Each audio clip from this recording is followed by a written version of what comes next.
Hello students, welcome back to UKV chemistry. और आज के इस वीडियो में हम देखने वाले हैं सॉल्युबिलिटी का ये डेफिनेशन और इसको इफेक्ट देने वाले जो भी फैक्टर्स हैं इनको जानने से पहले हम एक एग्जांपल देख लेते हैं। देखिए सर, आप ले लीजिए एक कंटेनर और इस कंटेनर में आप फिल कर दीजिए एक सॉल्वेंट। आपको एक सॉल्वेंट इस कंटेनर में ले लेना है और ये जो आप सॉल्वेंट लेंगे सर, ये सॉल्वेंट का अमाउंट आपको क्या कर देना है, फिक्स। देखिए, अगर ये वॉल्यूम है तो वॉल्यूम फिक्स कर दीजिए और मास है तो मास आप क्या कर दीजिए, फिक्स। तो इन यहाँ जो आपको केस दिख रहा है, यहाँ हमने वॉल्यूम लिया है, तो इस सॉल्वेंट का वॉल्यूम आपको क्या रखना है, फिक्स। यानी अमाउंट ऑफ सॉल्वेंट आपका क्या हो जाना चाहिए, फिक्स्ड हो जाना चाहिए। यानी ये कैसा होना चाहिए, हमारा कांस्टेंट। तो अमाउंट ऑफ सॉलिड आपको कांस्टेंट रखना है। दूसरा केस आपको क्या करना है सर, जो आपका टेम्परेचर है ये भी आप कर दीजिए कांस्टेंट। किसी सॉल्यूशन में आपको ज़रूरत पड़ेगी वहाँ आपको सर प्रेशर भी क्या रख देना है, कांस्टेंट।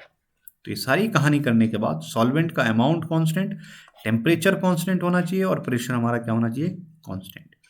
इस कंडीशन में आप एक सॉल्यूट ले लीजिए जो डिसॉल्व हो जाता हो हमारे सॉल्वेंट में। इस सॉल्यूट का कुछ अमाउंट इसमें डाल दीजिए। तो जैसे आप एग्जाम्पल के लिए 10 ग्राम, जैसे आपने 10 ग्राम ऑफ सॉल्यूट इसके अंदर डाला, ये डिसॉल्व हो जाएगा, डिसोल्यूशन शुरू हो जाएगा सर, है ना। डिसोल्यूशन का प्रोसेस शुरू हो जाएगा तो हमारा सॉल्यूट इसके अंदर डिसॉल्व हो जाएगा। फिर आप 20 ग्राम डिसॉल्व करो, फिर 30 ग्राम डिसॉल्व करो, फिर 40 ग्राम डिसॉल्व करो। डिसॉल्व करते जाओ। एक कंडीशन ऐसा आएगा सर, जब हमारा सॉलिड डिसॉल्व होना क्या कर देगा, बंद कर देगा। मतलब कौन सा पॉइंट आ जाएगा, हमारा सैचुरेशन पॉइंट आ जाएगा। तो इस सैचुरेशन पॉइंट तक, सॉल्यूशन के सैचुरेटेड होने तक, सैचुरेशन पॉइंट से के आने से पहले तक जितना भी अमाउंट ऑफ सॉलिड है ना, हम बोल सकते हैं जितना भी इसका मैक्सिमम अमाउंट ऑफ सॉलिड जो क्या हुआ है, डिसॉल्व हुआ है, इसी मैक्सिमम अमाउंट ऑफ सॉल्यूट को हम क्या नाम देते हैं सर, इसकी सॉल्युबिलिटी। सैचुरेशन पॉइंट आने से पहले मैक्सिमम अमाउंट ऑफ सॉल्यूट जितना भी इस सॉल्वेंट में डिसॉल्व होता है उसको हम क्या बोल देते हैं सर, सॉल्युबिलिटी। ये वो अमाउंट ऑफ सॉल्यूट है जो मैक्सिमम डिसॉल्व हो सकता है किसी सॉल्वेंट में। क्लियर है सर। तो आप यहां देख सकते हैं, maximum amount of a substance that can be dissolved in a specified amount of a solvent at a specified temperature. तो आपको टेम्परेचर स्पेसिफाइड होना चाहिए, प्रेशर स्पेसिफाइड होना चाहिए और आपका सॉल्वेंट का अमाउंट भी स्पेसिफाइड होना चाहिए। प्रेशर कुछ कंडीशन में यूज होता है, कुछ कंडीशन में नहीं होता है, वो चेक करेंगे। तो उस कंडीशन में जब आप सॉल्यूट इसके अंदर डालते हैं तो सॉल्यूट एक मैक्सिमम अमाउंट तक डिसॉल्व होता है, उसके बाद डिसॉल्व होना बंद कर देता है, मीन्स वो सैचुरेटेड हो जाता है। तो मैक्सिमम अमाउंट ऑफ जो डिसोल्यूशन था सॉल्यूट का, उसी को हमने क्या नाम दिया सर, सॉल्युबिलिटी। अब ये जो सॉल्युबिलिटी है ये डिपेंड कर सकता है सर आपके नेचर ऑफ सॉल्यूट और सॉल्वेंट पे, ये डिपेंड कर सकता है नेचर ऑफ टेम्परेचर पे, और ये डिपेंड कर सकता है प्रेशर पे, और ये सब भी डिपेंड करते हैं सर अलग अलग टाइप के सॉल्यूशन पे। तो हम इन सॉल्युबिलिटी को अफेक्ट करने वाले टर्म्स को हम साथ में देखेंगे सर, किसके, अलग अलग टाइप के सॉलिड के साथ। क्लियर है। तो अगला जो हम टाइप्स ऑफ सॉल्यूशन देखेंगे सर, वो सॉल्यूशन देखेंगे हम सॉलिड का लिक्विड में। तो अभी देख लेते हैं सर हम solubility of a solid in a liquid.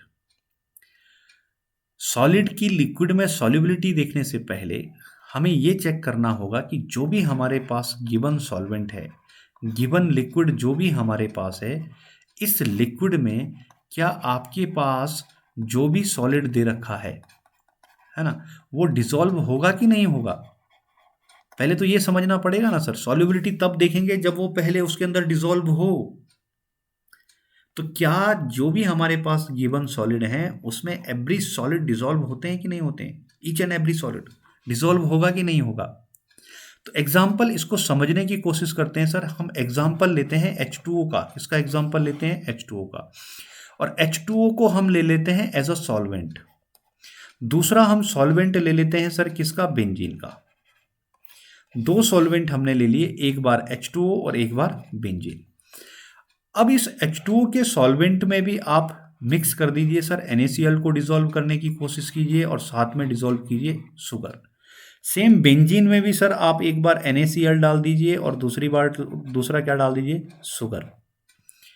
जब आप देखेंगे सर कि H2O में आपने जो NaCl डाला है और जो शुगर डाला है ये H2O के अंदर क्या हो जाते हैं, डिसॉल्व।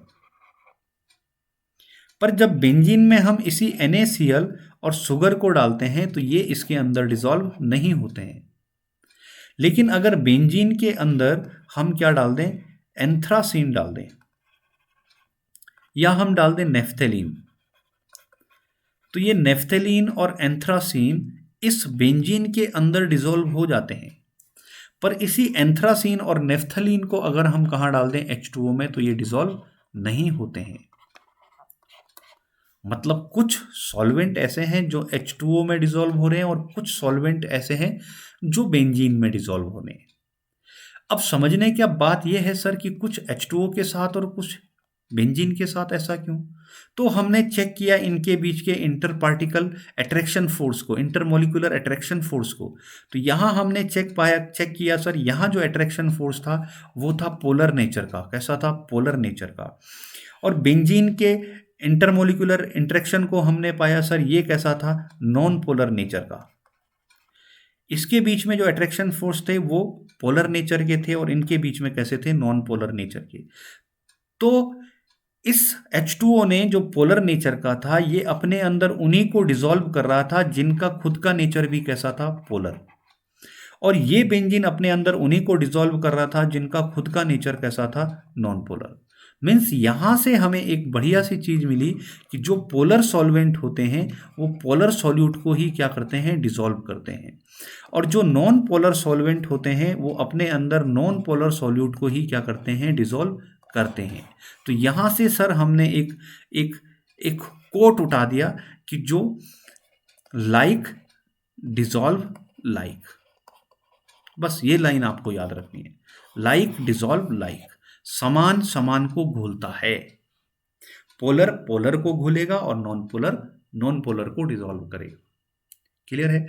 तो इट मीन्स जब भी हम किसी लिक्विड को लेंगे तो हमें ये ध्यान रखना पड़ेगा कि लिक्विड का जो नेचर है ना, वही उसी नेचर का हमारा क्या होना चाहिए? सॉलिड। दोनों की प्रॉपर्टी सिमिलर होनी चाहिए। अगर मेरा लिक्विड पोलर है तो सॉलिड भी पोलर लेना है, और अगर मेरा लिक्विड नॉन पोलर है तो सॉलिड को भी क्या लेना है? नॉन पोलर लेना है। अब हम देखते हैं, अब हमें ये पता लग गया सर कि लिक्विड में कौन सा सॉलिड डिसॉल्व होने वाला है, कौन सा सॉलिड सॉल्युबल है, और उसकी सॉल्युबिलिटी हम क्या कर सकते हैं? चेक कर सकते हैं। तो चेक करते हैं सर सॉलिड की लिक्विड में सॉल्युबिलिटी कैसी होती है। तो अब solubility of solid in liquid की बात करें सर, तो आपको फिर से आपको ये पता लग गया है कि आपको जो सॉल्वेंट लेना है उसी नेचर का आपको क्या लेना है? सॉल्यूट। क्लियर है? क्योंकि अभी हमने पढ़ा है लाइक डिसॉल्व लाइक। ये चीज आपको अब हमेशा के लिए याद रखनी है। You have to remember this. Okay, तो अब आप क्या करें सर, एक कंटेनर ले लीजिए और इसमें ले लीजिए आप एक सॉल्वेंट।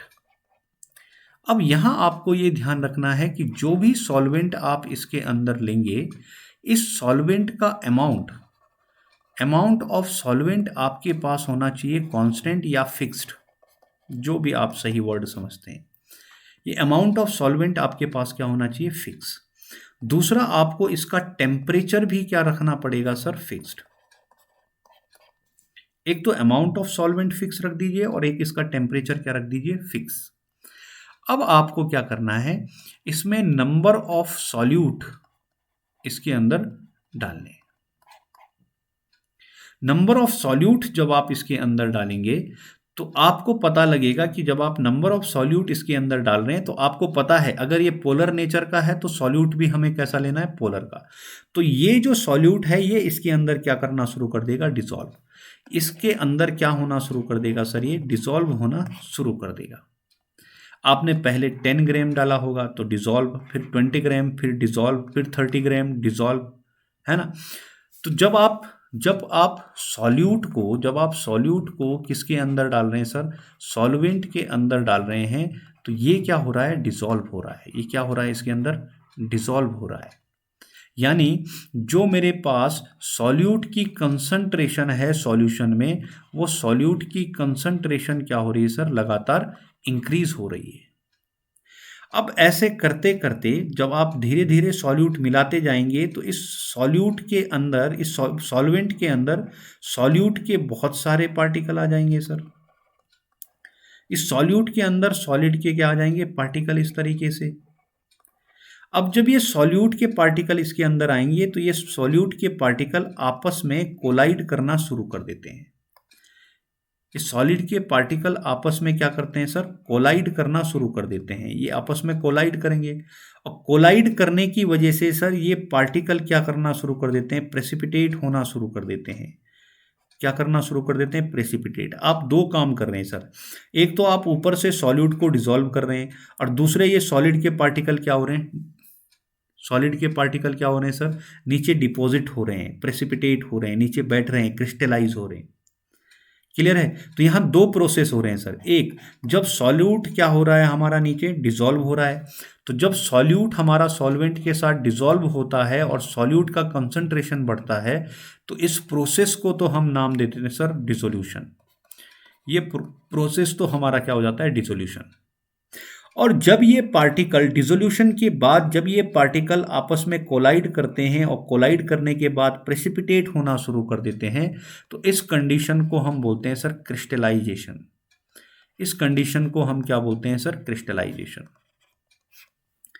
तो इस सॉल्यूशन मेकिंग प्रोसेस के दौरान जब भी ये सॉल्यूशन हमारा बन रहा है उस प्रोसेस के दौरान दो प्रोसेस चल रहे हैं सर। एक तो आप सॉल्यूट को नीचे डाल रहे हैं तो डिसोल्यूशन हो रहा है और दूसरे ये पार्टिकल आपस में कोलाइड करने की वजह से क्या कर रहे हैं, क्रिस्टलाइजेशन।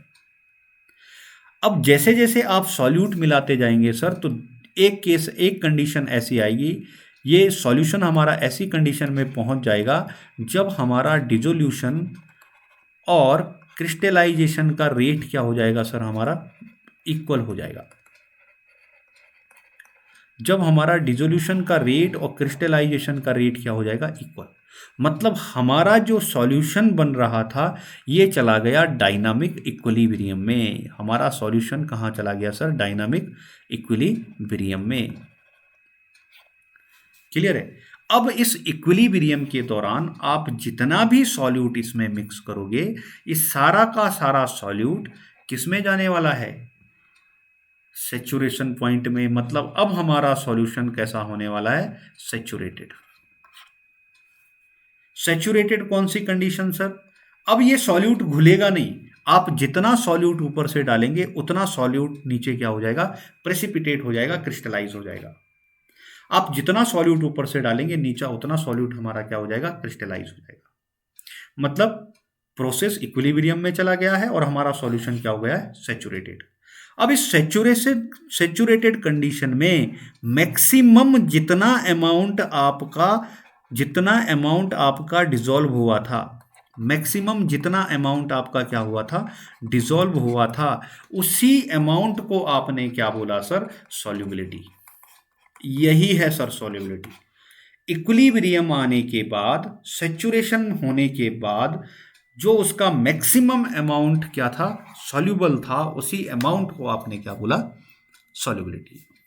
ध्यान रहे, सॉल्वेंट आपका कांस्टेंट होना चाहिए, टेम्परेचर आपका क्या होना चाहिए, कांस्टेंट।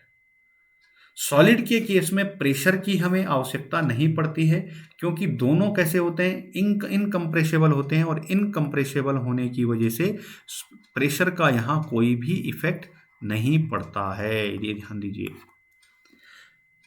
तो आई होप समझ रहे होंगे।